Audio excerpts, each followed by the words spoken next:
시민들에게 자신이 기억하고 있는 학교의 모습을 그려보도록 했습니다.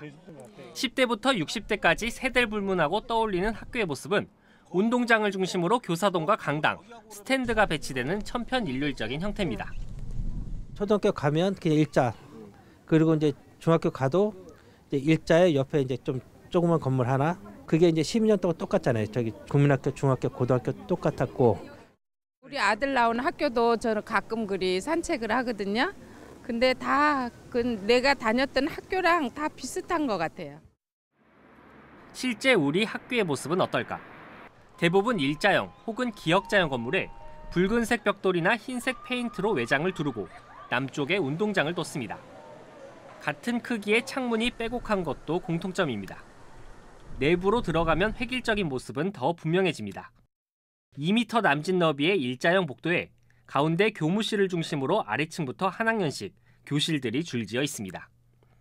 어렸을 때 다녔던 학교랑 거의 변화가 없는 것 같아요. 저희 어렸을 때는 뭐 에어컨이 없었는데 그런 시설만 조금 바뀐 정도고.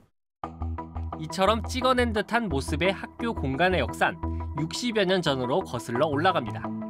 6.25 전쟁 이후 출생한 베이비붐 세대가 학교에 갈 나이가 된 1960년대 당시 이들을 수용할 학교는 턱없이 부족한 상황이었습니다. 과밀화된 교실을 해결하기 위해 학교 시설의 확보가 시급했고 이때 등장한 게 바로 표준 설계도입니다. 학교를 빨리 짓기 위해 교육당국은 규격화된 설계를 도입해 가운데 커다란 운동장을 두고 북쪽에 일자형 교사동을 두는 표준 설계도에 따라 학교를 짓게 한 겁니다. 지역이나 초중고 구별 없이 가로 7.5m, 세로 9m의 사각형 교실에 천장 높이와 창문 크기까지 규격화했습니다. 덕분에 1965년부터 10년 동안 늘어난 초중고 숫자만 전국에 2,200여 개에 달합니다. 하지만 동시에 학교가 획일화되는 폐해를 남겼습니다.